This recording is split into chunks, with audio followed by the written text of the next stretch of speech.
Small fortune phoning NHS hospitals. I wanted to make a documentary about alcoholism.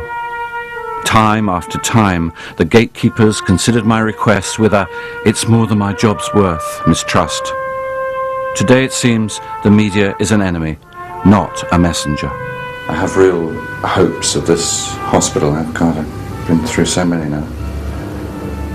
Oh, hello. Yes, Mr. Walker, it's Paul Watson, and I wrote about our making a film on alcoholism and the NHS role in a particular hospital and how the doctors and staff and patients get on. You haven't seen it? You also give them a chlorpromide or something, a regular. Yeah, absolutely. It's a serious film. I make documentaries which are about real things that happen. You don't understand. People just don't understand. No, it's not. No, that's reality television, I'm sure. No, this is a serious look at real people going through an illness while the National Health looks after them. And I'm really trying to find out what the social causes of alcoholism might be. It's not an investigative piece into how you run the hospital, no, not at all. Don't understand. You don't understand. You don't understand. So there's no point in my writing to the chief executive. The letter will come back to you. Fine, okay. Well, no, thank you. I'm sorry to have wasted your time. Bugger. Oh, because we laugh at people. Eventually Gillingham, one of the Dickensian Medway towns of North Kent, was to be my tramping ground. The Medway Maritime Hospital, my centre of focus. Dickens Ward, the eye of the storm. Months of research produced 4 patients, simply the only 4 patients to agree my intrusions to my filming their hell. And I was grateful.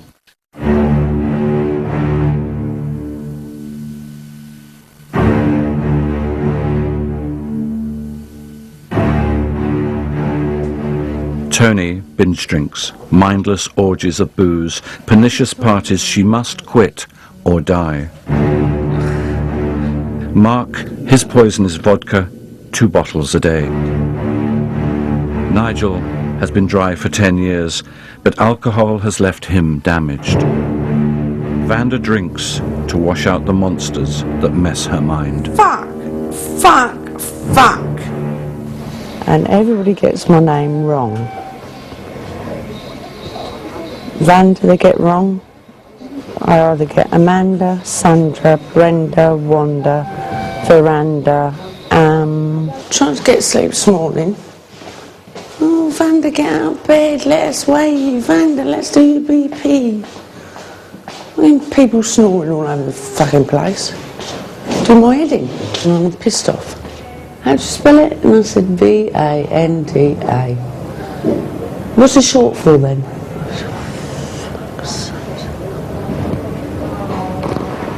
I'm 43, I look about 63 at the moment.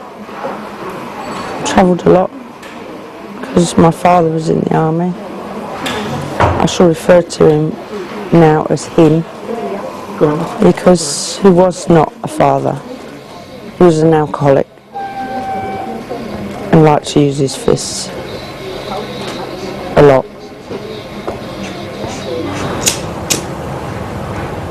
I can't wait to get out of it.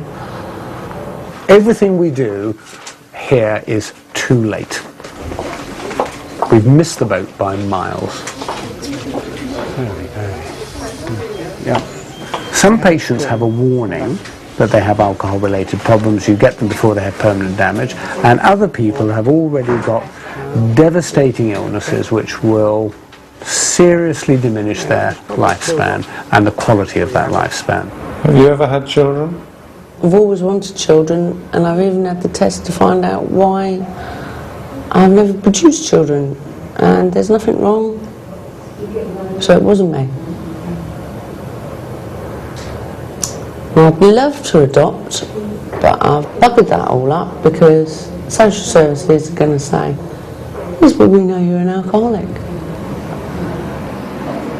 Why didn't you have a child when you were married? When I was married, I said to my husband, I'm going down to see the nurse this afternoon. Oh yeah, what for? I said, because I think I might be pregnant. I haven't had a period for a while. And he said, well, if you are, you best tell the nurse to get rid of it. I think it's knackered, isn't it? There we go. Okay. Are they hurting or are they just itchy? I was going to say, when they were really swollen, I couldn't feel it at all. Yep, they're very hot still, aren't they? Very. Yeah. The ones you'll see on this ward have got almost always liver problems, but there isn't a single part of the body that is not damaged by alcohol. I told you the other day, you know, we can turn you... Yeah. Oh dear, you don't like that, do you? Okay. So, very little fluid there, which is nice, but she's still got about a 6 centimetre liver, and it's tender. Why did you get married? Why didn't you just live with him? I met him at a swimming pool in Germany. Him and his mates were drinking beer from the bottles, and I could see some more in the that were available. And I said, you haven't got a spare beer? Yeah, come and sit with us. So I did. Then started going out with him when I was 15. I was engaged to him when I was 16, and I married him just after my 18th birthday. But it was mainly to get away from my father. Whatever you've done to the nerves is not that bad, otherwise you'd have lost the reflexes in your ankles. I'm not ready to go. No. I was hoping we'd be a bit further on. Was your dad being very difficult at that stage? Difficult bastard. He's still a bastard now, and he's under bloody 6 foot. Why is he still a bastard? Because he's in here. Because he's in here. Yeah. And what is it that's in there that so upsets you? Don't want to talk about it at the moment. No, I don't. That's fine, absolutely fine. But he is the monster and one of the monsters in your head. Could that be responsible for drink? I think you were less tender than you were the other day. On Friday I couldn't do this, could I? No. He's seriously, seriously ill. This is his first real illness, and he could actually die sometime within the next few weeks. I would have thought that his chances of surviving are probably at the moment not better than 50-50. This is a boy who's 29. And he may not survive. I just warn you, you know, things could get a little bit worse before they start to improve. That's commonly the case. There is nothing that has ever been proven to materially improve alcoholic liver disease, which is all very stark, isn't it? All alcohol is the same. Patients often say, I don't touch hard spirits, as if anything else they're drinking is less harmful. It's all equally harmful. So if you use the concept of units, a half pint of a standard strength beer is 1 unit. A standard pub measure of wine is usually 2 units, and a short in a pub, which as you know just about wets the bottom of the glass, is 1 unit. So for a woman, sensible limit is 14 units per week, and for a man it's 21 units per week. There are certain drinks which, as soon as I hear them, I know I'm dealing with somebody who's got an alcohol problem. Patients who say, I drink cider, I drink barley wine, I drink Carlsberg Special. These are not drinks that normal people drink. They're nearly always associated with excessive drinking. Drink driving, got banned for 1 year, and then I did it again. Banned for 3 years, no fine, and 2 months in prison. Which was a very bad eye-opener.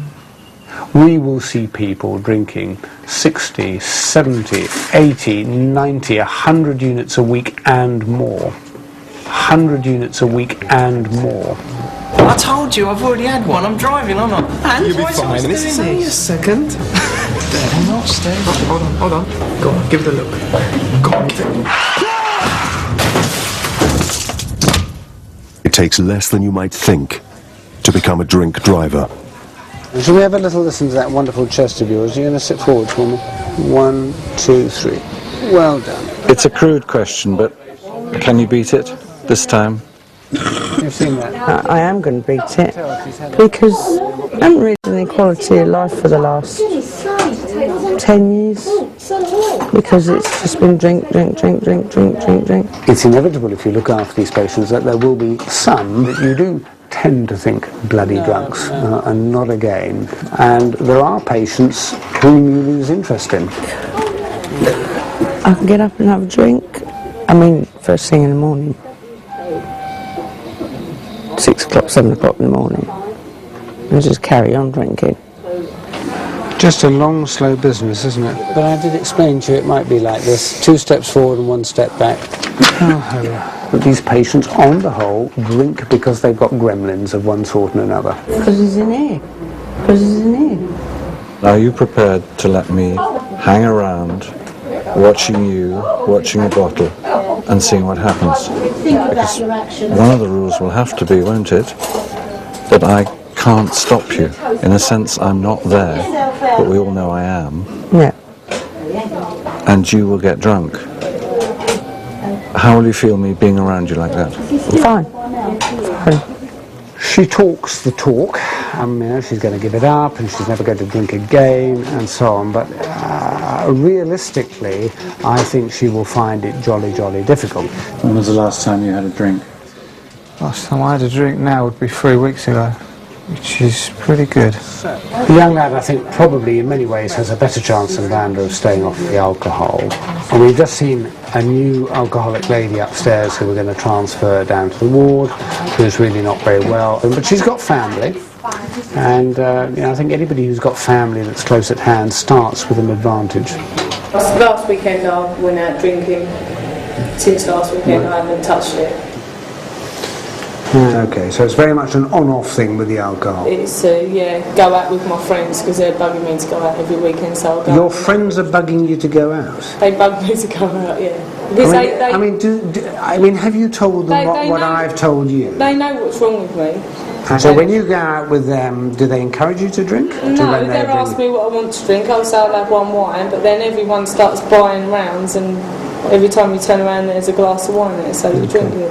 Okay. If the drinking continues, you will do very badly. You will die because of the drinking, and no question about that whatsoever. They did tell me in hospital that they thought they were going to lose me Tuesday night. You can't have a sort of on-off relationship with the alcohol. How long ago did you start drinking? As in what way? To excess. After my little boy died.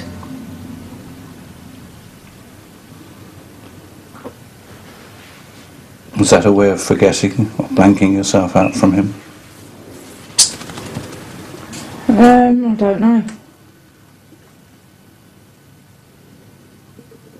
I was helping my partner with his grief. So therefore I had no one helping me with mine. So the only way I could get through it was to have a drink. And then after a while, did the drink take you over?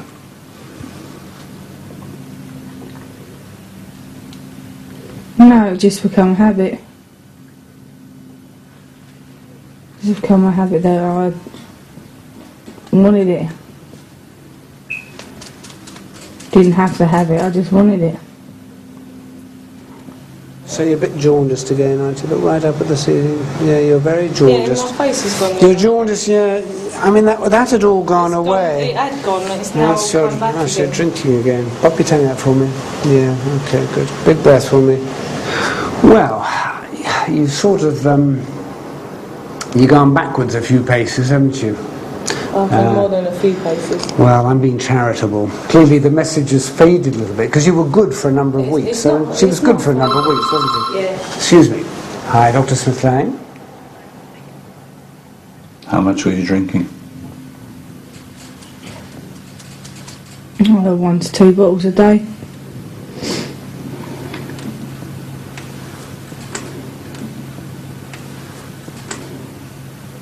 Did anyone try and stop you?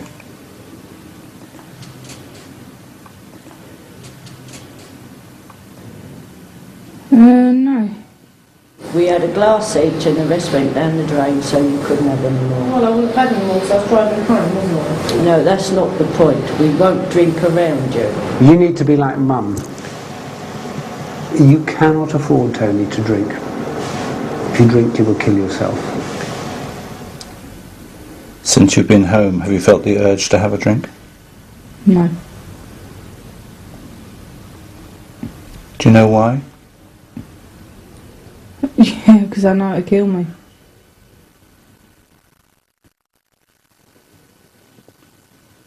And no one had told you that before? Yeah, I've been told before. I've been told plenty of times before. But you don't actually listen, do you, until you're actually on death's doorstep. You were losing a lot of blood, weren't you? I'd lost 4 pints of blood before I'd even got to the hospital, yeah. And I lost another 2 while I was in there.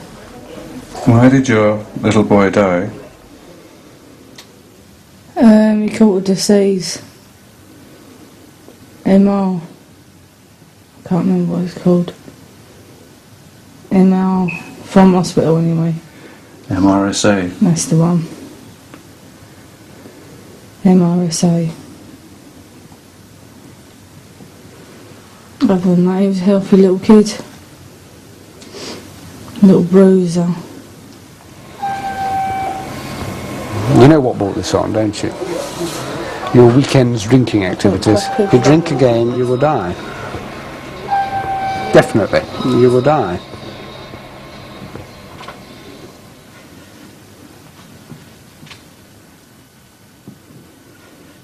Did losing your partner force you onto even more drinking? Do you feel alone? No, it stopped me actually. When he left, I stopped drinking for nearly a month.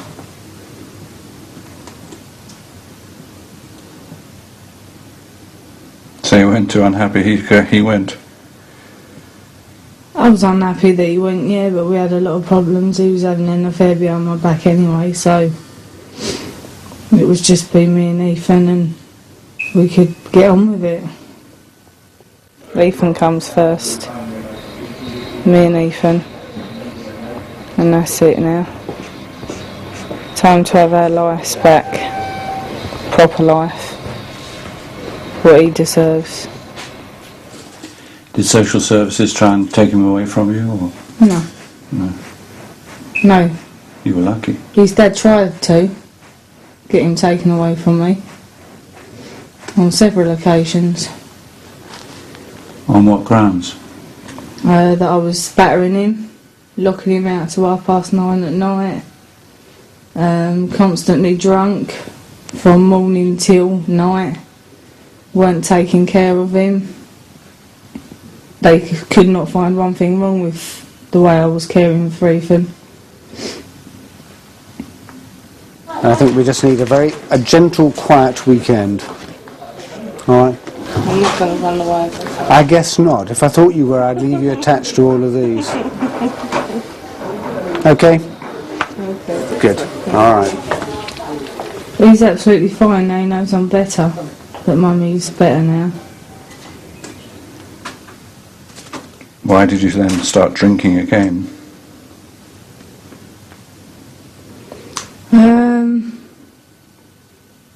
I don't know. Boredom. Everything just got on top of me, I think. So I drank.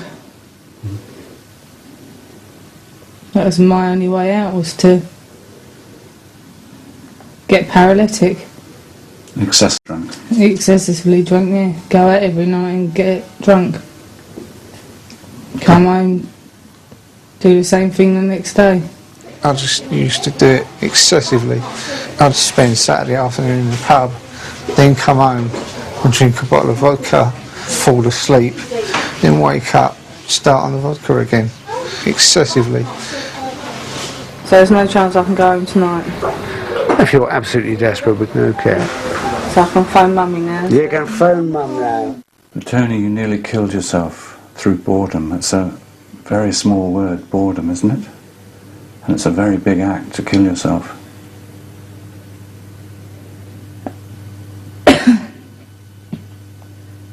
Yeah, that's before you actually realise exactly what you've got to live for, isn't it? Can I eat crisps now? I would prefer you not, because crisps are salt with a little bit of potato added. Not even quavers. To me, I had no reason to live. Everything was just a pain and grief. Until that happened, and that put the shits up me enough to go say hello. Now, you've got a son at home that needs you. You want kids. And now it's your time. Past is past, forget about what you've been through with your ex, and now think about you and your son. And more children. You're determined to have another child? Oh, absolutely, yeah. Without a doubt. That's what I'm aiming for now, that's what Ethan wants, that's what I want. More than anything. I've always wanted children, and I'd love to adopt, but I've buggered that all up because social services are going to say, yes, but we know you're an alcoholic.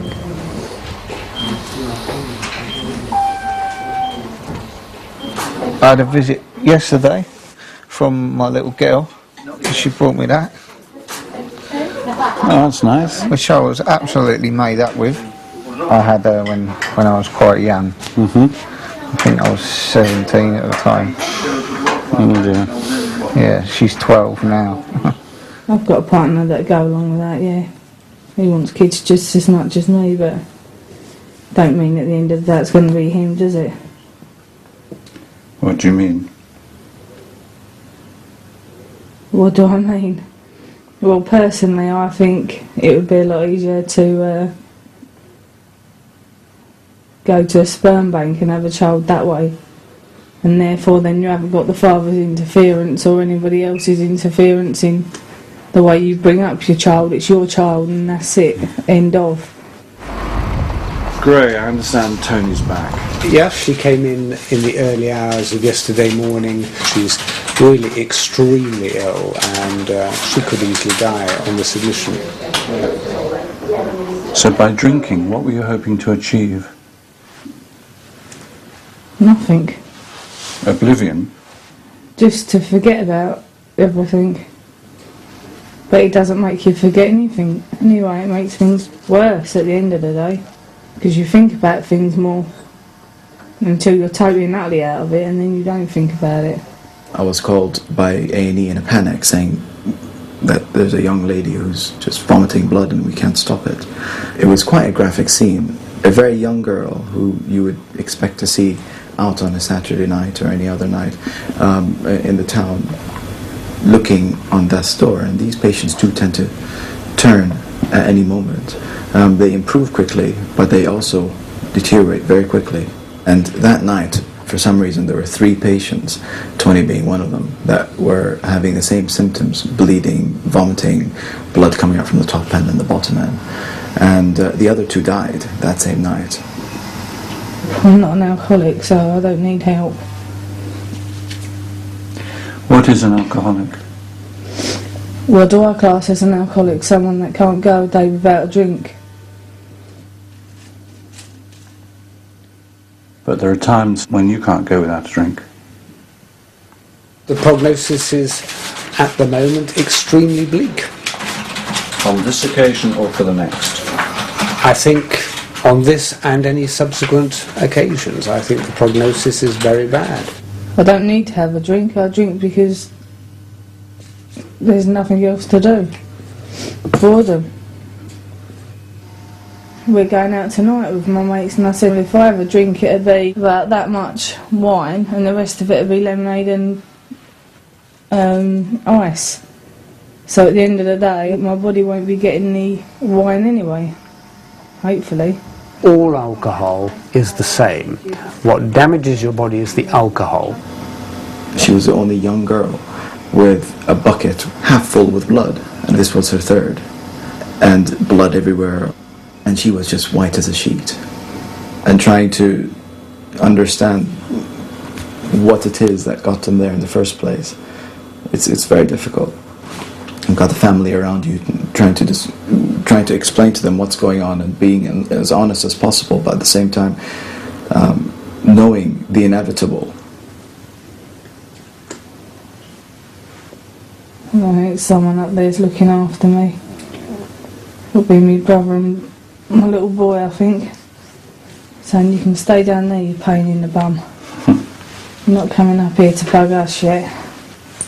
What did your brother die of? Brother died in a car crash. Got hit by a drunk driver driving on the wrong side of the road. If she drinks, that's just a guaranteed door out. Death. Yes. And these patients, when they die, it's not a quick death, it's horrendous. It's a prolonged event.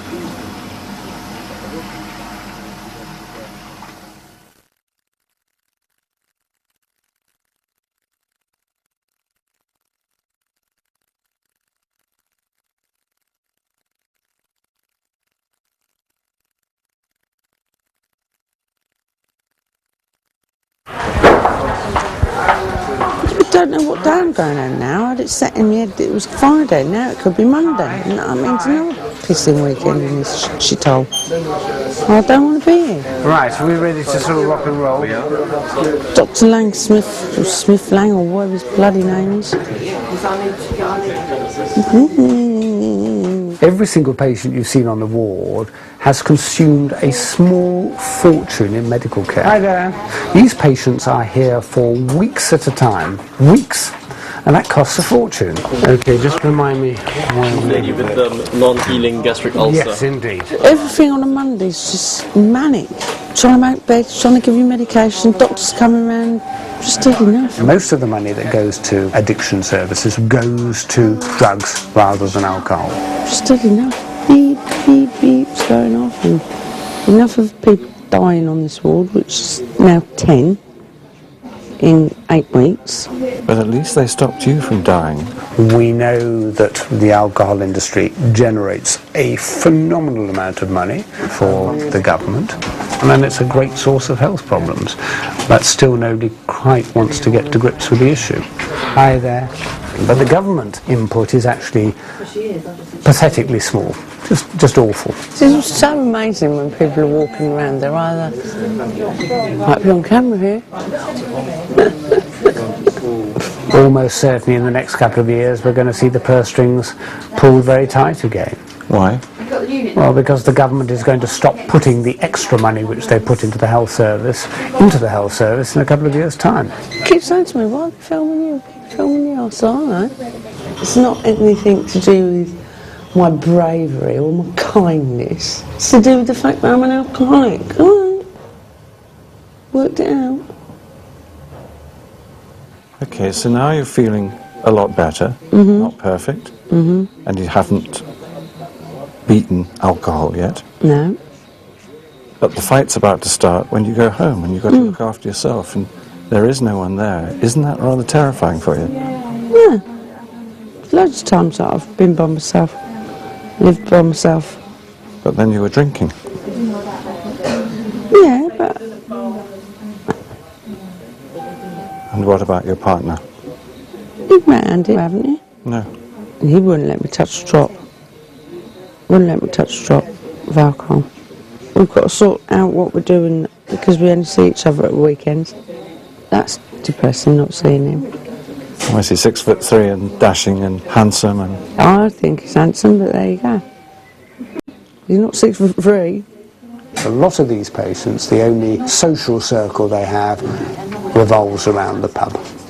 What characteristically happens in patients with cirrhosis that they die unexpectedly and rather abruptly, and sometimes do it with their first hospital admission. I feel really, I don't know, like fluey.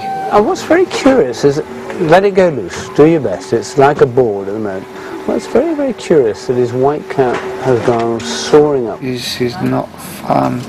No, he's not out of the woods by any means. It's still very full of fluid, isn't it?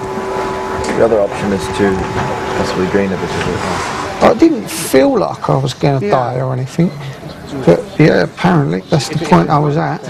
I was knocking on death's door. I feel cold, but my forehead's quite hot. Odd there. The thing that worries me about him is that when we took some more fluid from his tummy, the evidence that he has infection inside his abdomen in the fluid in there has actually got worse rather than better. Do you know that George Best is still fighting for his life? He's still alive, is he? He ain't got long, that bloke. That's what I mean. Once alcoholism's got you, it's got you. He's had a new liver. But see, it must be doubly difficult for him because he's got the money as well. You know. They say he's broke. Yeah, but they say he's broke. But how many pictures we've seen of him in the sun, laying on a yacht out in the Med? You know what I mean? If he's laying in the sun out in the Med on a yacht, girls all round him, what's the one thing that would top that off? A nice cold drink. And he just can't say no now. You need the shock of looking in the mirror and seeing your bright yellow and the pain in your stomach to make you think you've gone too far this time. But today's not really started too well. My head really hurts. Surely your past is still worrying because it's in your head. Oh yeah. Isn't it? You talked about it to me as a monster in your head. It is. But someday you've got to take out a knife and kill it. I know. Did you used to have a drink on the train coming home? That's where it started. Go to the LP, get a half bottle of vodka, get on the train, 45-minute journey. And I'd just sit there on the train swigging it on the way home. Then by the time I got back, I'd finished that and I'd want another one. Go to bed and get up for work the next day again. He's generally a little bit tender. Just do it over and over again. And he's normal and his chest is See, Sunday would have been, this is your last drink, so let's make it count. So you would. And then Monday, you'd feel so bad because of Sunday, you'd have to go and get another drink to make yourself feel better. And it'd just be going round and round and round like that. It's like a little ride that you can't get off. Whatever is going on in there, we've got to get rid of that infection. That's an absolute must. We cannot send you home with any infection there. What do you think it is that is your worst enemy in you? Me? No, it's me. I don't believe in myself. I don't think I'm pretty. I don't think I'm fashionable enough. I don't think I'm slim enough. I don't think I'm wearing the right clothes. It's just me. That's my enemy. So you look for a prop? Yeah. Everybody feels better and think they look better when they've had a couple. The liver makes it. So. But you never stick at a couple, that's the trouble. No, that's true. I don't. Let's have a little look at this tum of yours. Very careful on this. I'm always careful. When do you think Vanda will go? I hope at the beginning of next week. I'm not ready to go home. Unless Langsmith overrides it. We'll provide whatever help we can provide, but it's very much your baby, I'm afraid. No. Yep. Okay, great. That's good. No intentions of going back to it. So Good. Super. If you had £1 for every patient who says they're never going to touch it again, you'd be a very wealthy person. I suspect you may well drink again. If I'm not in, I've just gone down to the shop, be back in 5, Vanda. But she's left the door open, or at least on the latch.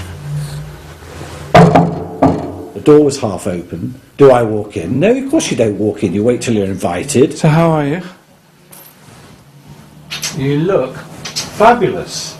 Bandabado! You do look. You look terrific. But what's this? What's this? It's alcohol! Look, do We hadn't been in there seconds. And she was pulling out a bottle of vodka. Oh, silly girl. I'm not a girl. You're a woman, all right. I'm so you're a woman. 43. All right. I told you, it's not my job to stop you drinking, but I don't want to see you drinking that. No, okay, well, can you just get out of my way, please? When Vanda produced her rabbit out of a hat, her vodka, I just felt terrible. I just lost that remoteness that I have as a filmmaker, remoteness from... I get emotionally involved with people, but I manage to stand back and observe, and I get a lot of criticism for that. But if some of us don't record it, no one else will learn about it.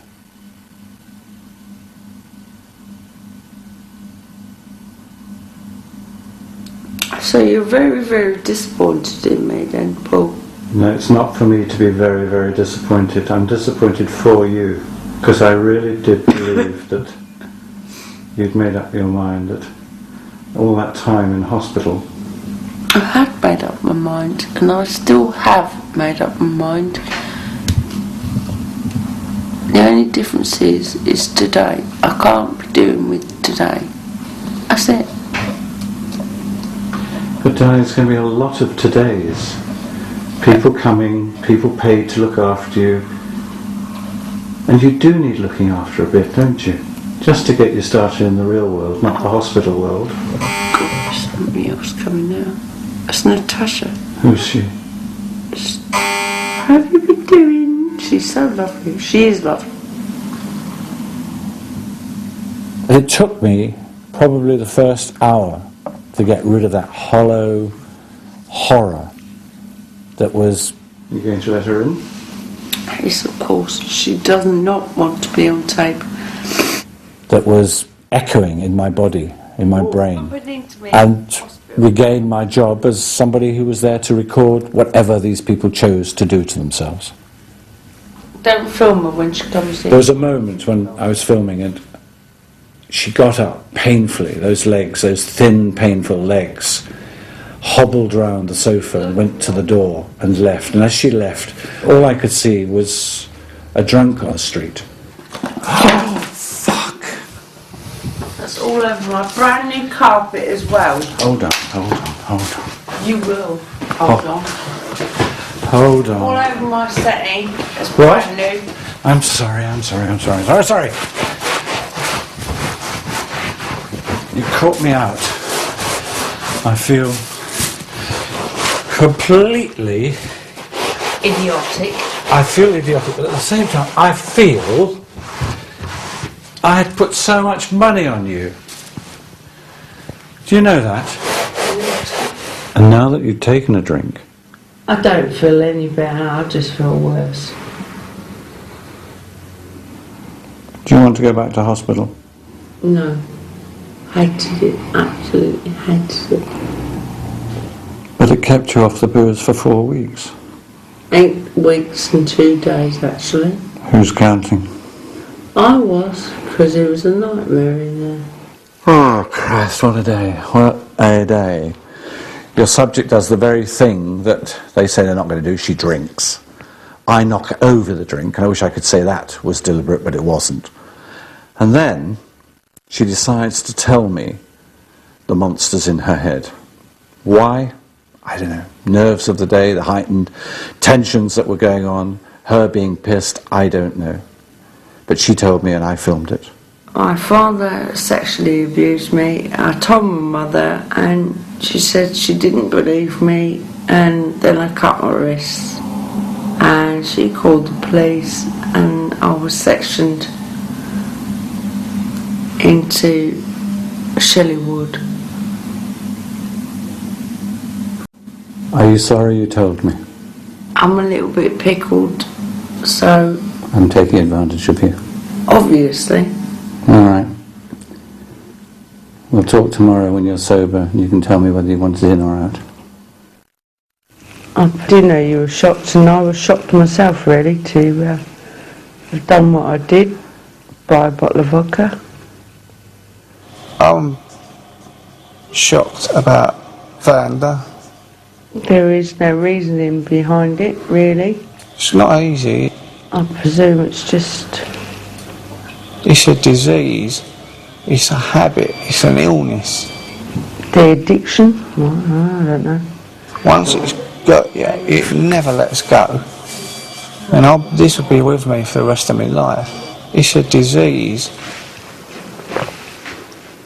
Do you know why you did it? My eyes diverted to the alcohol, and I thought, shouldn't I? Yeah, go on, who's it going to hurt? Could I have a bottle of vodka, please? Can't have a sociable drink because it doesn't stop at being a sociable drink. And you're just finishing it off this morning? Yep.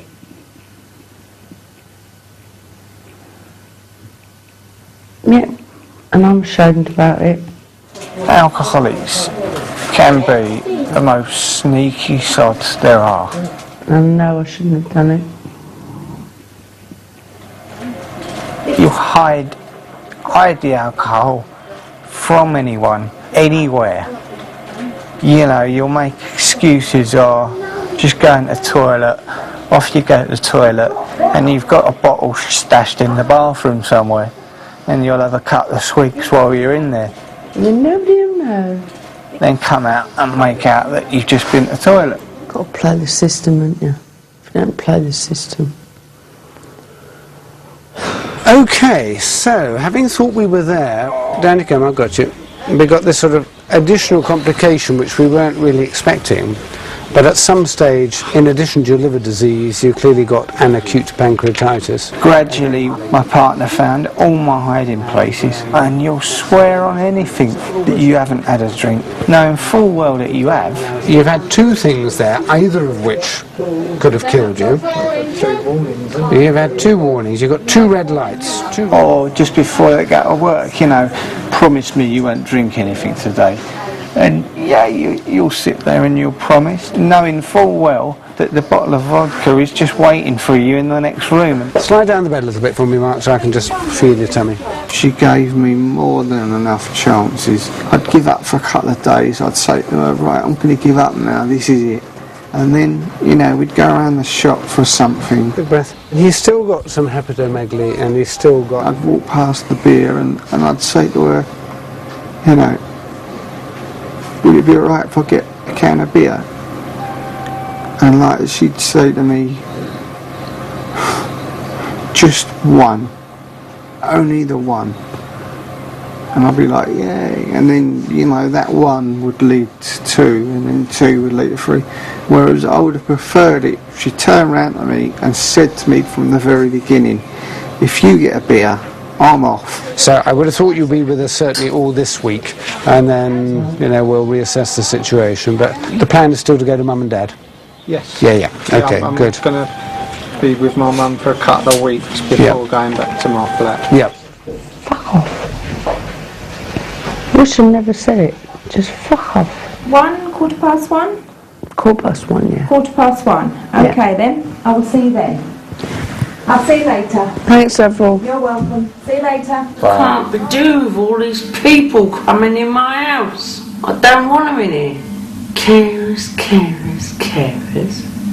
Natasha, Julie, Carol. I'm not cross, I just don't like... I didn't send Bob, Dick and Harry in as well. Interference. And I don't like it. I'm supposed to have these bloody carers. I don't need them, I don't want them.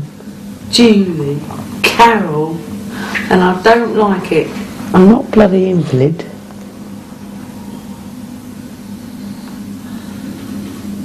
I don't like it. They clearly need psychological support, they sometimes need psychiatric support, but then what happens when they go out again? The follow-up's not there. And the agencies that we have, they don't address why the patient drinks. Ideally, it would be very nice to have somebody who would come on the ward rounds, an alcohol counsellor. Somebody who sees them at a time when they put their alcohol addiction and their illness together and understand the link between alcohol and how bloody awful they feel. Once they make that link, they actually have an urge to stop drinking.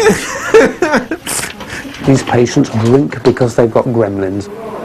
Because it's in here. It's the gremlins. You told me there were these monsters in your head.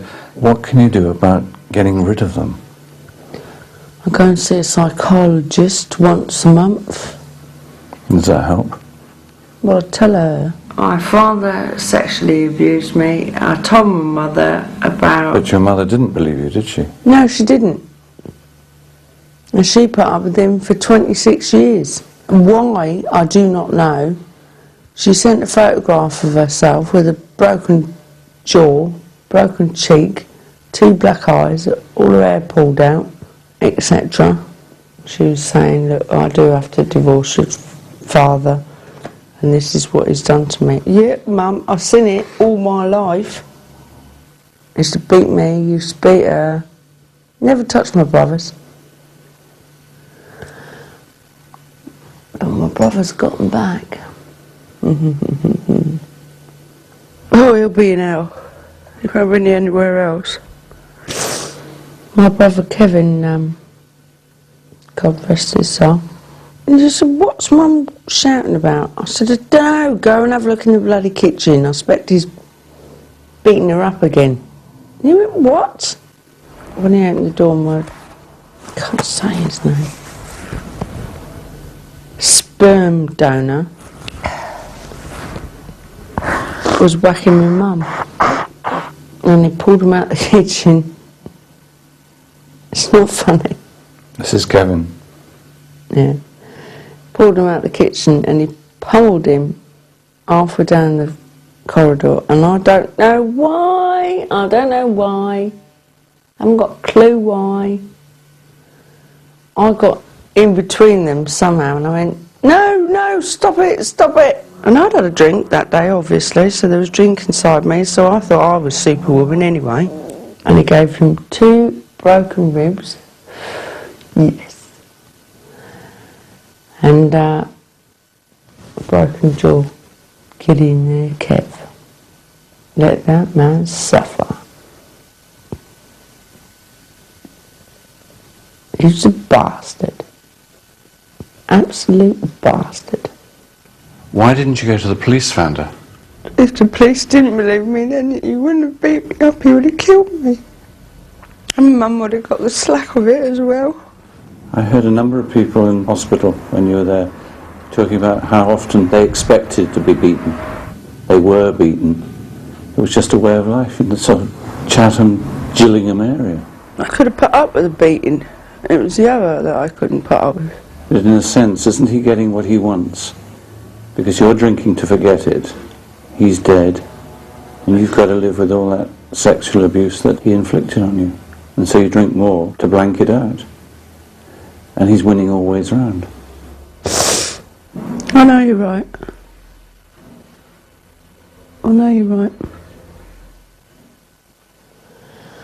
When Kevin died,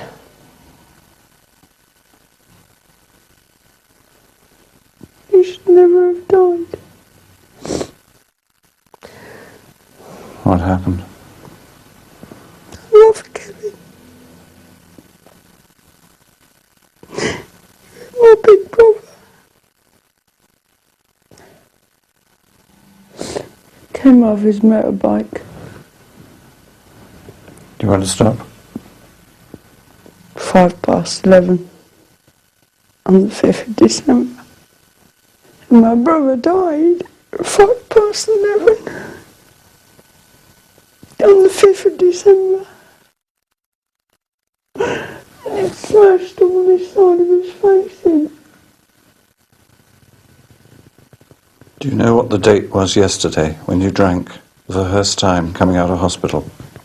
No, 2nd, 3rd. It was the 5th of December.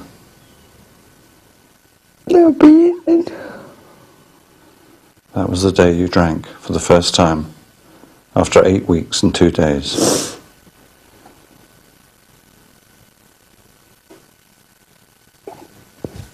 And he was going to be posted to Germany the following day, and I fucking hate the fucking army about this. He was a lieutenant, and he was going to be made up to a captain the following day.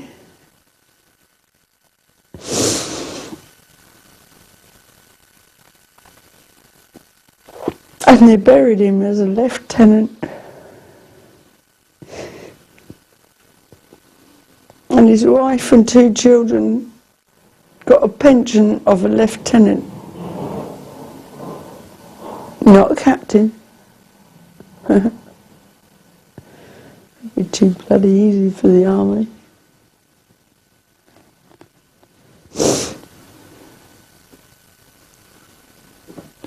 Your whole family have been very involved in the army, haven't they? And you were an army child running around various places. The man that you don't like to call your father, he was in the army. Your brother. Has the army got something to do with all of this, your present state? And my husband, so-called, my nephew.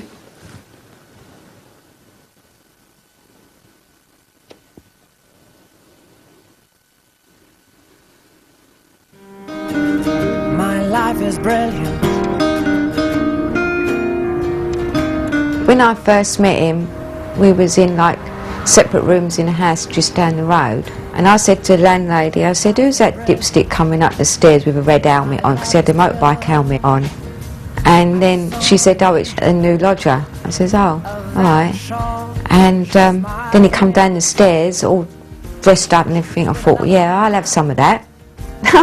And 18 years later, I'm still with him. 'Cause I've got a plan.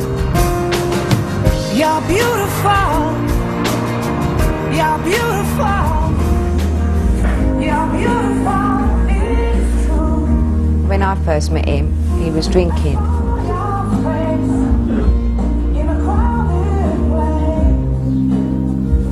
But I didn't mind him drinking because I didn't know he was an alcoholic at the time. He was drinking at home. He wasn't going to the pubs. So I just thought, oh, he just drinks at home. We are gathered here today to celebrate, honour and to pay tribute to the life of Nigel Ratner. If I could give you part of my liver and give it to you, then I would. Yeah, because if I took some of mine, that would regenerate itself again, and maybe that little bit would help you.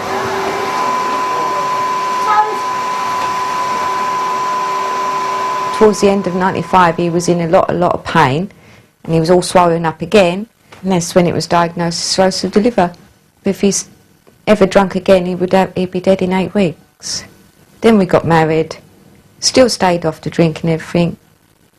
I would know if he was drinking, and he would tell me, because our relationship is based on trust, honesty, and you never have any secrets between each other. We know it's serious though, don't we, this time?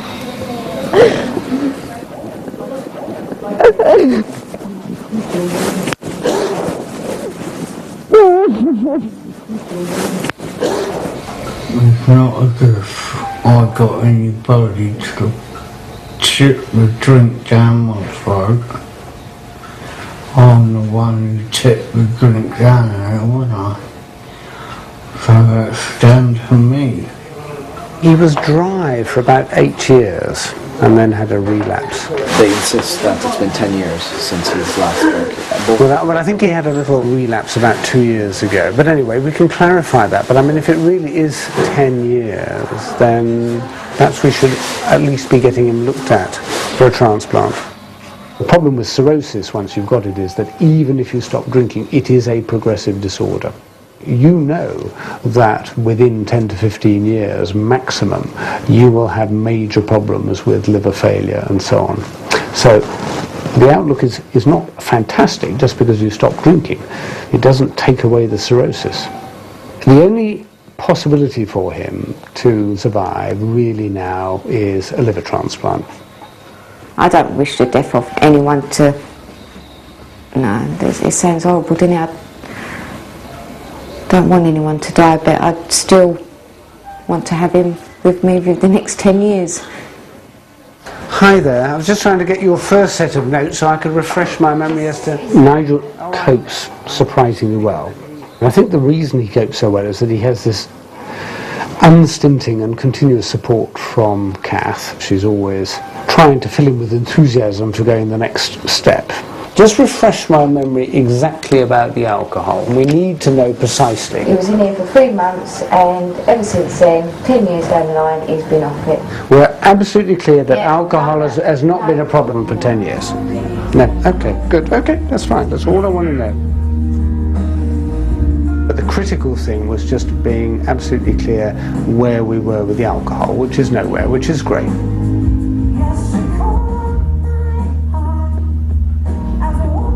You always remain abidingly suspicious of anybody with alcohol, that they are drinking again. But I've known his partner for a long, long time. She is as honest as the day is long, and she cares for him enormously. I mean, you know, she just sticks to him and, you know, looks after him totally. And I think if alcohol was an ongoing problem, she would have mentioned it. At the very beginning, she gave him hell about his drinking. There's people out there that may think he doesn't deserve it. Yeah, and I can understand how they feel, because sometimes I feel exactly the same with alcoholics, because they've done it all to themselves. And there's kids out there that need livers and things like that. But all I say is, he deserves it. He does really deserve it. I think she's eternally optimistic, and I think that's what makes her such a stunningly good support for her husband. So I feel under very considerable obligations to do the best for him. Whether or not I succeed, that's another matter.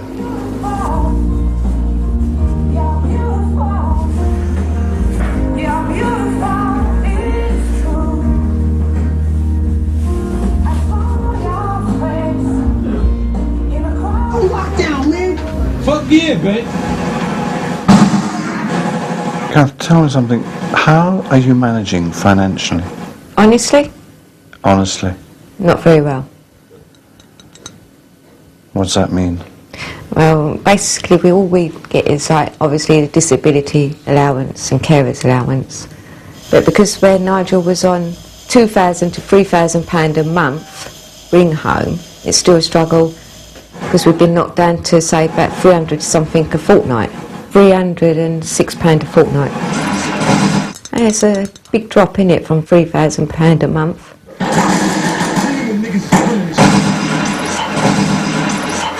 He's been like that since his nan passed away. And then his dad getting ill. He never spent as much time with Stephen as he would like, because it was either drink or work. I never really enjoyed drinking. I used to do it because it was there. An alcoholic has to help themselves first before anyone else can help them. I tried for 8 years and it never worked. He kept saying to me, I'm not ready to stop, so until they want to stop, then there's nothing you can do. I think he's just hurting at the moment. He said, I will get a job, but because I've got chucked out of school and because I've got chucked out of college, there's not many people out there that will take me on. He will do it, you just got to give him time. He's a very private person, but then I'm frightened that one day that someone's going to upset him or say something to him, and then it's just all going to come out and he's going to have a fight with someone. Good morning. Hi there.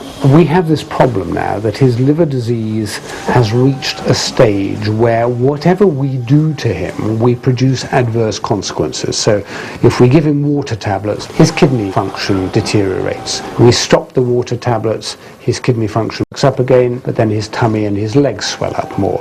And we've reached a stage where we can make very little progress at all. Now, are you feeling strong enough for us to sit you up? Yeah. 1, 2, 3. Yeah, I'm just going to slip your arms right out of this. Can we just slip this off? He's very demetous, isn't he? I mean, presumably he's had lots of IVs that have not gone very well.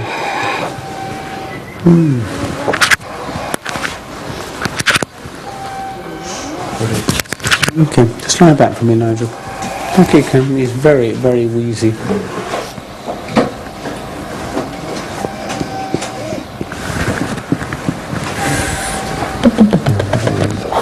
The blood count is stable. It's not great, but it's stable.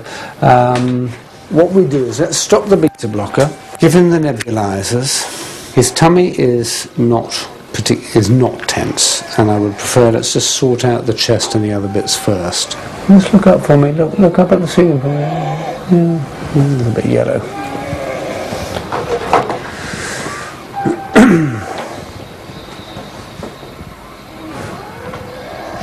So not nearly so well today. No. My life is brilliant. My love is pure. I saw an angel. Each time he has an admission, it's just, he's a little bit further down the hill, he's a little bit sicker, it takes him longer to bounce back. And of course, the inevitable progression would be that he won't bounce back, he will die. The alcohol is not a problem now. The problem is the problem we have with every transplant. Are they sick enough to need a transplant? But we mustn't allow him to get so sick that he can't actually have the transplant. Hi, hi, hi. Hi. Hello.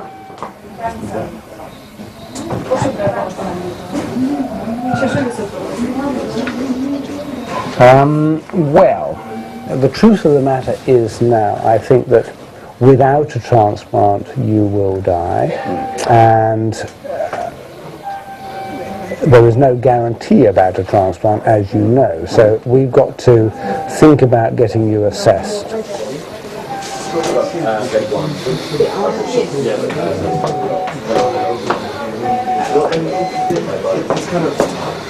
The truth of the matter is now, I think that without a transplant you will die.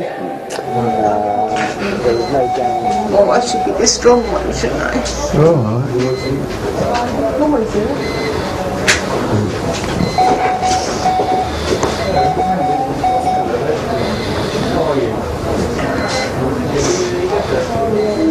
Sorry, I can meet to get upset.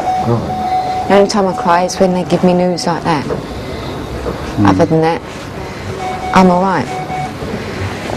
But it's when you see the doctors and they give you news like that. Other than that, I just hope each day as it comes. I never cry. Never. Unless I feel a bit lonely and a bit. I just keep my fingers crossed that his lungs and that are alright. Because he called my sister. Now is the time to get him assessed, and they will take longer to assess him, partly because he certainly has been a drinker, and they will want to be very sure that he doesn't drink. And I think too that his chest may be a problem. But he's got so many unstable bits at the moment that I think if you attempted to tips him, you'd almost certainly kill him. I felt just like getting better, to be quite honest with you.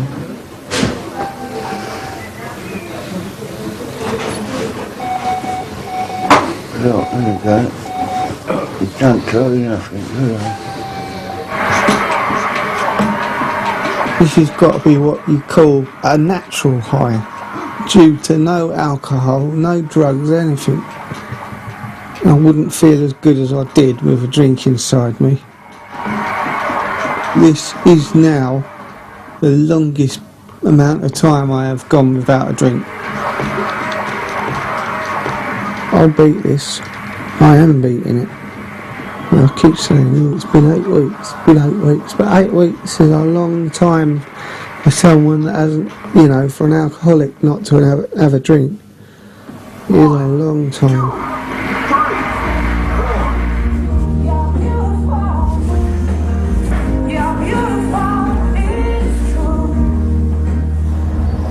Nothing has improved. I think things are drawing to an end. Yeah. If there's not some dramatic turnaround shortly, it's flogging a dead horse. If things haven't improved within about 24 hours, we are going to have to just look very hard at things and ask whether we're trying in a hope that something will happen when it just won't happen. Mm-hmm. He's not suffering in any way, he's not aware of anything, he's not in pain. Nothing at all. Things like the transplant have just sort of disappeared, I'm afraid, over the horizon. You've done marvellous, Doctor. You've been with me for 10 years. Just one more day.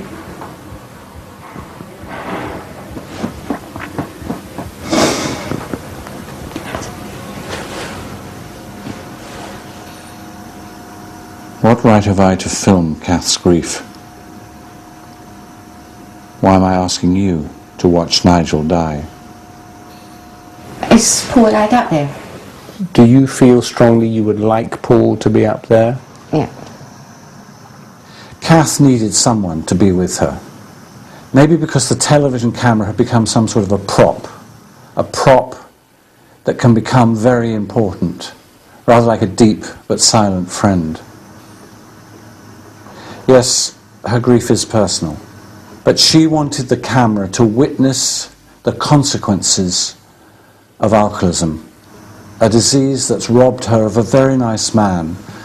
As she says, he never hit me, he always worked. Jim says to say hello, Billy says to say hello, big kiss. Everyone sends their big kisses to her. Okay? Everyone. But filming her grief, we'll see. If it survives the cutting room, then I'll know it was right.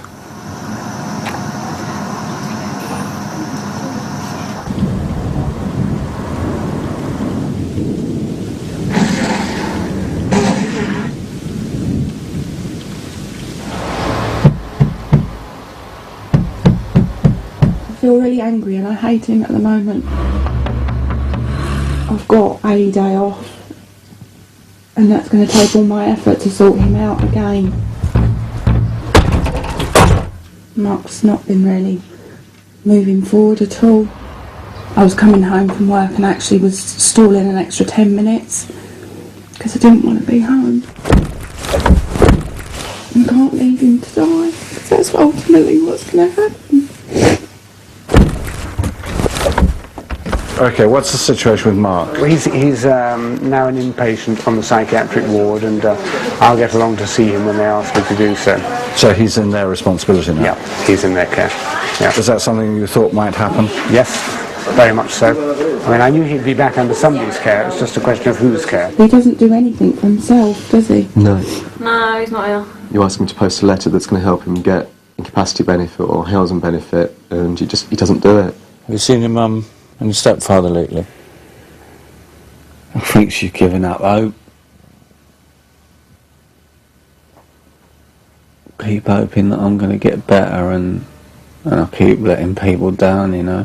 Andy and I have been drinking with one of his Irish friends, and the drink was Bailey's, vodka and some other white spirit, and you had to down it in one. We just sent Andy mental, he just went mental. Come on then, if you want some, come and get it.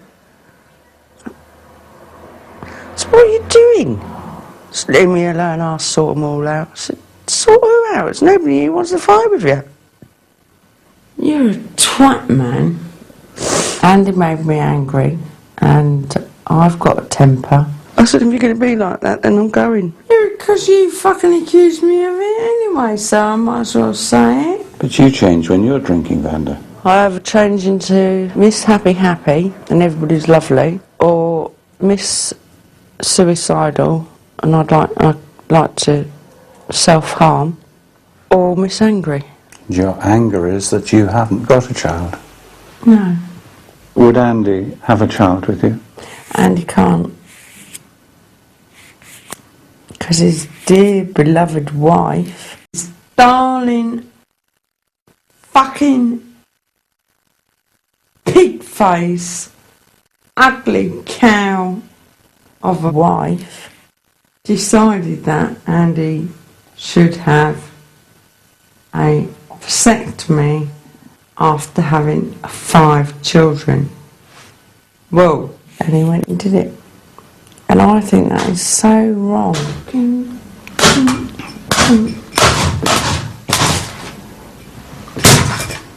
Do you hate men? In a way, yes. Well, truth be known, I'm not that good at sex either. I still be on my terms or not at all. Maybe that's what Andy's fed up with. Because he's been not at all for the last year. Andy, Dad is so stupid. Do my fucking head in. Can you do it if you're drunk?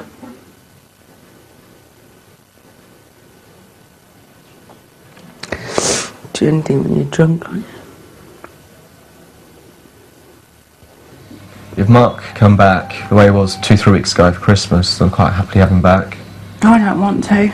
There's got to be a good base at home. We're happy at home. You know, this is a happy home. Do you think that there's a chance that Mark might destroy himself ultimately? Yes. Yes, I do. That's what Polly said last night. That's what Polly said. That's his sister. Who said what last night? Polly, my daughter, Mark's sister.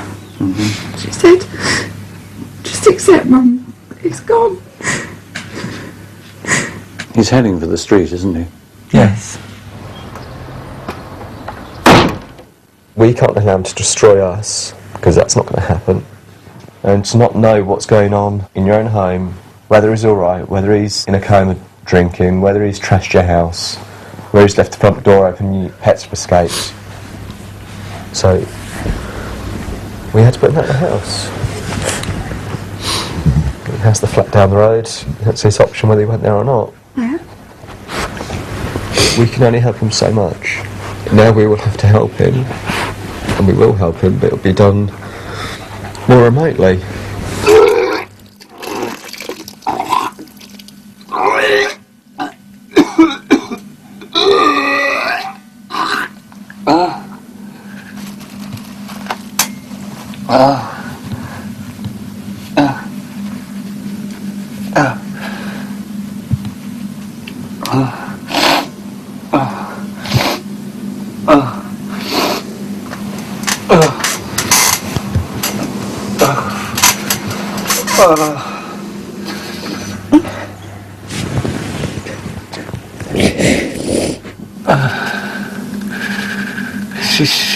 See, sometimes this is what will trigger off self-harming and that.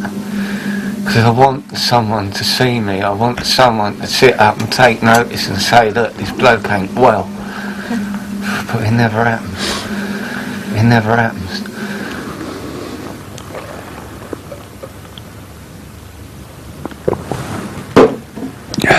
Mark, come on, that's just crazy. I drink. Are you showing off for the camera?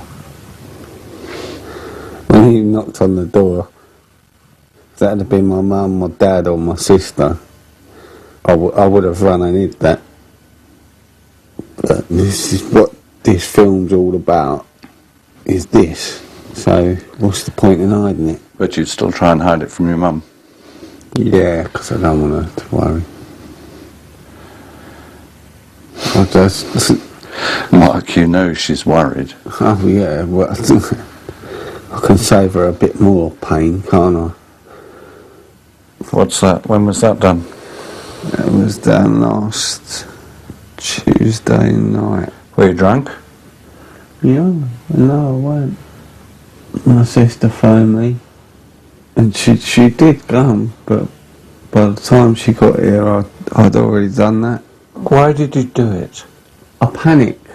I used to beat the doors off the hinges. I just used to punch holes in the walls. And now I don't do it anymore. I've stopped it and I take it out on myself. You see what I could have done. Do you feel proud that you hurt yourself afterwards? Do you feel angry? No. Do you feel dirty? What? I feel dirty. I feel like I've let everyone down. I feel... No, I don't want to be this person. I really don't. I don't want to be this person. Mark, your daughter told you on her birthday she loves you. Doesn't that mean you've got some responsibilities now?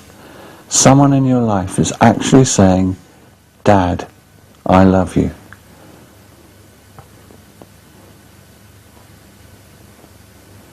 How old is she? 13 now.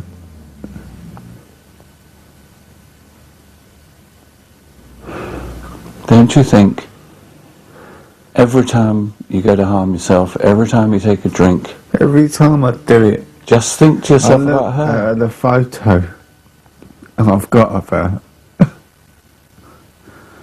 on top of the fire every time. She's the first one in my thoughts.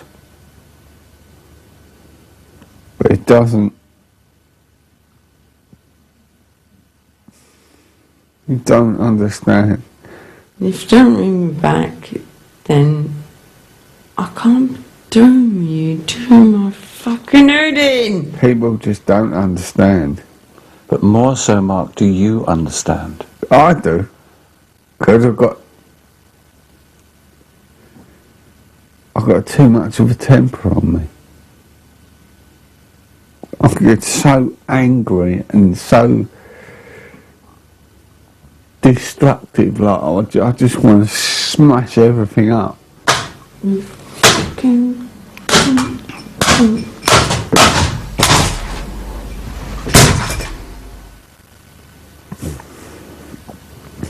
Yeah, most of the time, yeah, it is because I've had a drink, and that's what drink does. It didn't used to do it to me, but that's what it does now. Hence the reason I got arrested. What happened?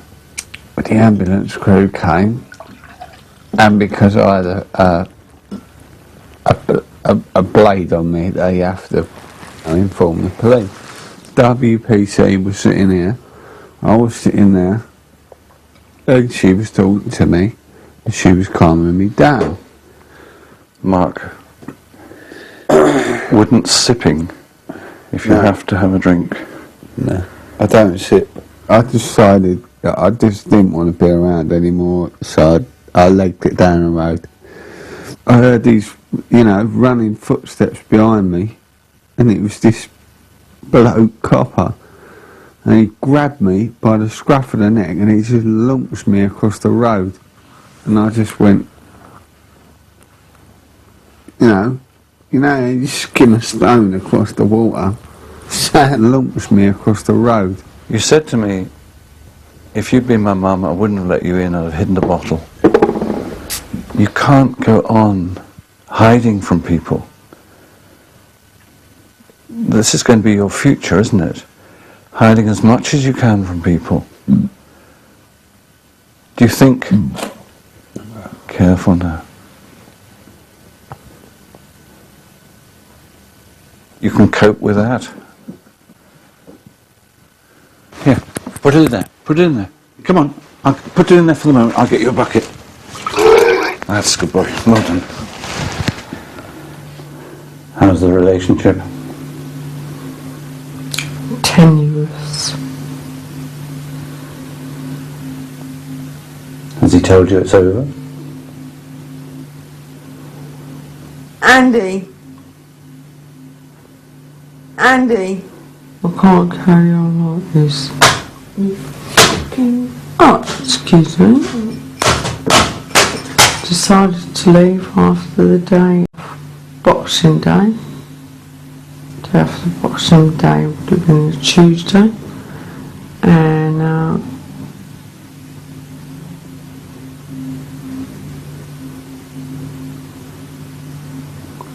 I just knew I'll be back down, darling. I'll be back down. I promise you. Be there for the new year. Yeah.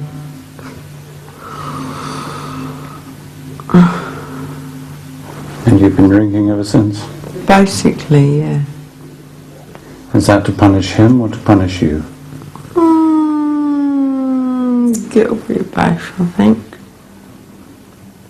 He's a cunt for doing that. He's a cunt for doing that. I was so frightened that he would come out of hospital and be back in that dark place. Who's that?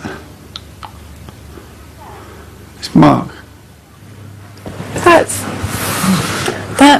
what I think. That's what he sees. A dark, lonely place. Sorry. Yeah. It's not just bored, it's hell. That's what it is for him. That's what he said. It was hell. Mama, it's just... And he wants to get free. No, I never really want to know you right now. Not actually, he doesn't No. get up of a day to do the normal things like go shopping. His social skills don't exist. If he's drunk, then you don't have a conversation, a real conversation, do you? Thanks much.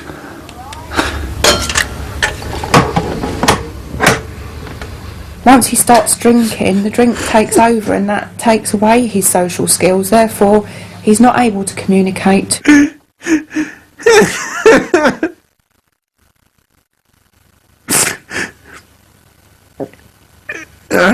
See, that's what my mum should be like. A dark, lonely place.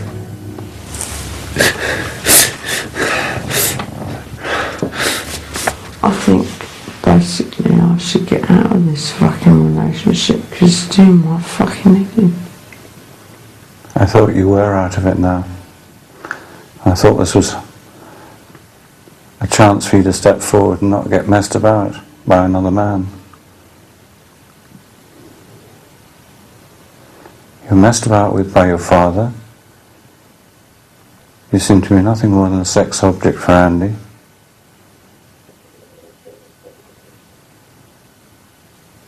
It's the same story repeating itself.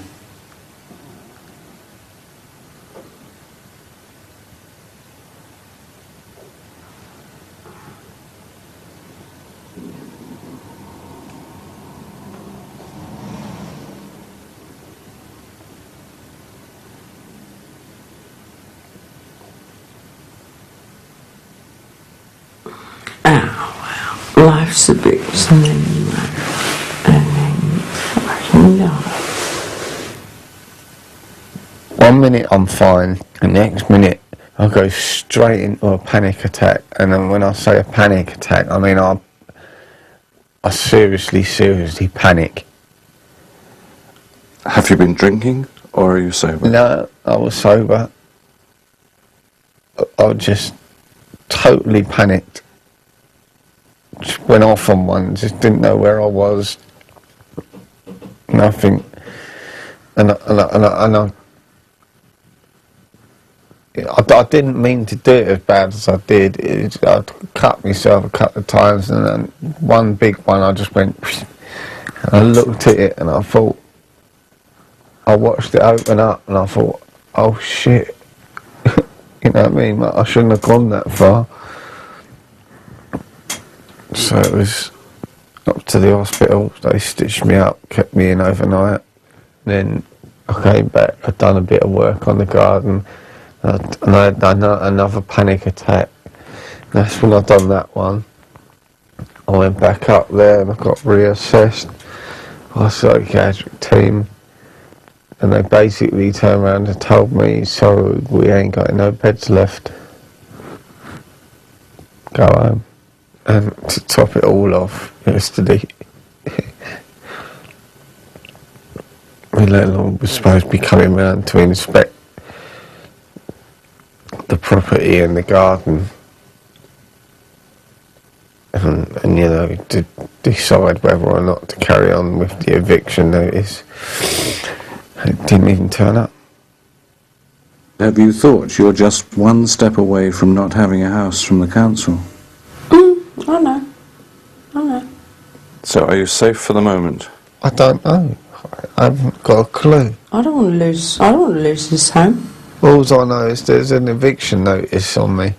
That's it, the street. I can't see me going that far down.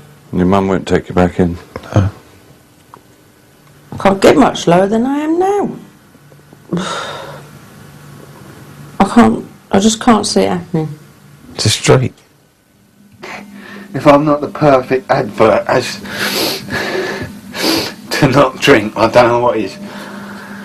A few weeks ago I asked you if your drinking was a slow, calculated way to kill yourself. Suicide. And you looked at the camera and you nodded and agreed it was. Is that still your thinking, or are you better than that now? Have you got a hope for something coming up? A future?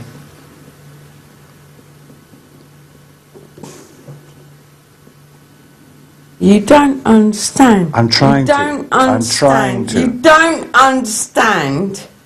I've got mental health problems. I am ill. I know I'm ill. Do you get angry with yourself when you're drinking?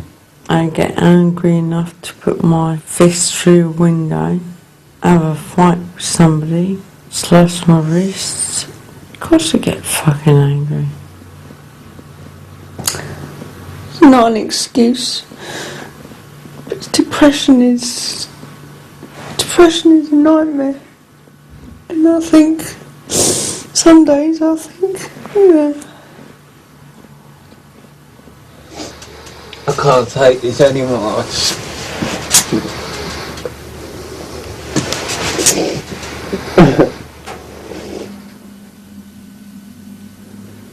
Who's gonna miss me? He's just like his bloody funeral. About 4 people around the bloody... Your father's funeral? Yeah, The man you don't like to call father? no. He wasn't a father. He was a bastard. And 4 people finished up at his funeral?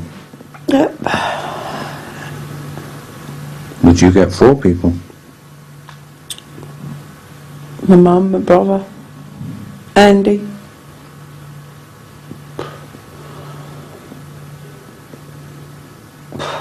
You sure Andy would be there? Andy'd be there. We used to spend hours getting ready on a Friday night. We asked for the help, and it was promised things like social care, social workers. We explained that he had no money, had no benefits sorted out. That was all promised to be sorted out for him. And we visited Mark halfway through that week, and nothing had happened. The meeting had overrun. There was no apology to say, sorry, the meeting's an hour late. And then they obviously had another meeting to go to, so they were leaving halfway through the meeting, different ones going off different places. So there was still no heating in his flat, no finances sorted out for him, and more importantly, there didn't seem to be any plan in place for his care. One of the social side people had turned around and said, Mark, you can have a really busy week, we're going to give you lots and lots of things to do. They're going to put me with people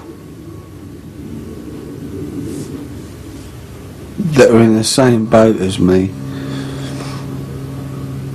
Come the second week, in the second meeting, nothing had happened, total waste of time. If we ask for help and they make these promises to do things, they've then got to keep them. No one on the mental health side spoke to anyone on the medical ward. No one knew of any of Mark's history. Mark has a mental health or addiction issue, whichever. Therefore, the health service should be there to help him through, and that quite clearly isn't there. The parents and carers outside are just having to try and battle their way through the system, and there's no clear guidance. It took me a long time to get the trust of Mark to be in his company. And it's not that I'm a vampire or a bat looking to suck his blood. I just want to understand the nature of his problems and how he survives. It is like watching some poor animal in distress. You think, I shouldn't be here witnessing this moment. Mark, Vanda, Tony, Nigel. 2 deaths out of 4 people. But I think we have to watch it to understand it, not just skip across like stones being skimmed across water. I think that would be an abuse of what Mark has allowed me when going through the depths of despair. I just someone there just cut me a break. Over the months that I've been filming, is there anything you've told me that wasn't exactly true? No. No point in lying. Never have lied. What's the point? You'll always get found out in the end, so don't bother.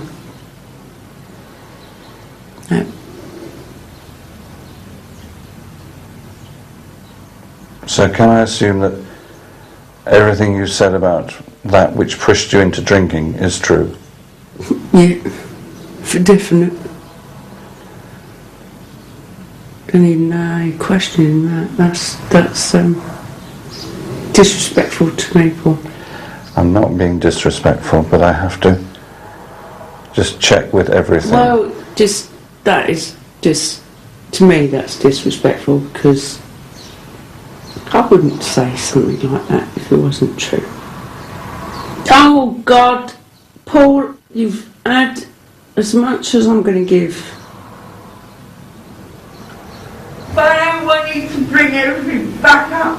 I'm disgusted. I don't need to discuss it anymore. It was a paedophile. He was a rapist. Come on, take my hand. I don't want to. I don't want to. I don't want to. He's dead, so I can't libel the dead. But her mother is alive, and I have to be aware of the sensitivities there. And if Vander's going off at the deep end and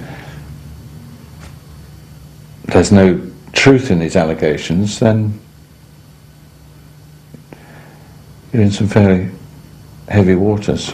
How did I get into this situation? Because I was a girl? No, you were pushed into it by a father who was despicable. It wasn't my father. He was a bastard. I don't want what you're going through to be rubbished by people. Everything I've filmed has been a true account where you're drinking wine and getting ill. I should be rotting in hell now.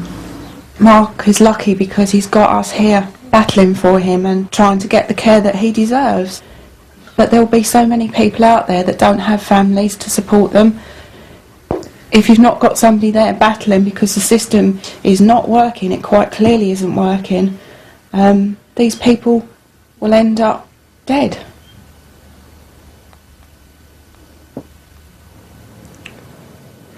Split up with my long-term so-called boyfriend. You mean officially, because he hasn't been turning up? What happened? He hasn't been turning up because he's been screwing somebody else, I expect. You expect or you know? Oh, like he says he's only been with her for 4 weeks. I reckon it's been since Christmas. So what happened? He rushed in, made love, told you you're wonderful, and then what? How do you break the news? I didn't. I sort of guessed. It's true about everything else as well. Came here, rushed in, made love. Well. Was it love or sex? Sex. Cheers, mate. I love you too. Not. He said, oh, I'm just going to learn. I thought, yeah, okay, fine. And I thought, who's he talking to? Is he talking to himself in the loo? He said, yeah, okay then, darling. Yeah, of course, darling. Yeah, I'll be there, such and such, darling. Yeah, love you too. Love you lots. Bye. And I just said, who the fuck were you talking to? Who do you love lots? And he said, oh, I've been meaning to tell you. But I didn't know how to. And then I went mental. What time in the morning was this? About 2 o'clock, 3 o'clock in the morning. He said, yeah, but I still want to be friends. I said, be friends? I said, you just screwed me when you're screwing some other bloody one. I said, you can fuck off. I said, get out of here now. He's a cunt for doing that. How am I going to get a taxi this time of night or a train? I said, don't give a shit if you walk to London, mate. Just fuck off. You've done my head in for 4 years. I said, can't I even sleep on the settee? I said, you can sleep where you like, but it's not going to be in my house. So fuck off. Get out of my life. So he went.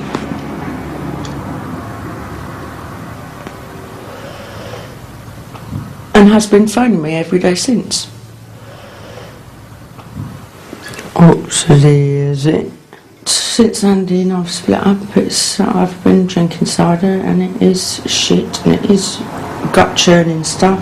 So other than that, I've been drinking white wine. But he must know that you've gone back on the drink. Yeah, he does. Did he argue with them? No. Two bottles of white wine. So I knew you wouldn't make it. Which is true. I haven't. But your face is showing quite a lot of booze in it, sweetheart. Vanda, what I don't understand is... Come on, wake up. Wake up. You've had some terrible pains in your life.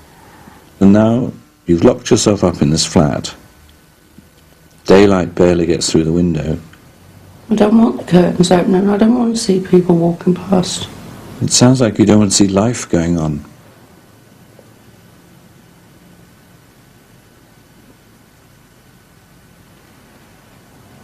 Don't ask me. But you're the only one I can ask. Well, I don't know. How things? Not good. Not good. In what way not good? Dr. Smith-Lang, outpatient clinic. Vanda eased down. I'm afraid she is still drinking heavily. I'm not drinking vodka. I'm not drinking cider. So what is your current tipple? Red wine. Red wine. She ascribes this to her depression. How many bottles in a week? 3 a night. 3 a night? She has multiple complaints, including generalized weakness. The water tablets that you put me on don't work, and my stomach's swelling up again, but my legs aren't. Okay. On examination, the liver was still markedly enlarged. New paragraph. And is there any particular reason that you don't seem to have reduced the alcohol intake at all? Was not drinking at all. Until my partner and I split up, and then just took solace in having a drink. I think the outlook is very poor. You know, she's consuming huge amounts of alcohol. If she's drinking 3 bottles of wine per night, she's on over 200 units of alcohol per week. The truth of the matter at the moment is, from the alcohol point of view, we're not making a lot of progress, are we? No. What would we need to do to make some progress? I mean, you tell me, because I'm running out of ideas now. What would stop you drinking?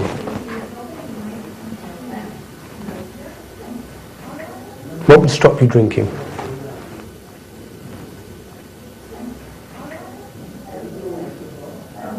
Is anything going to stop you drinking?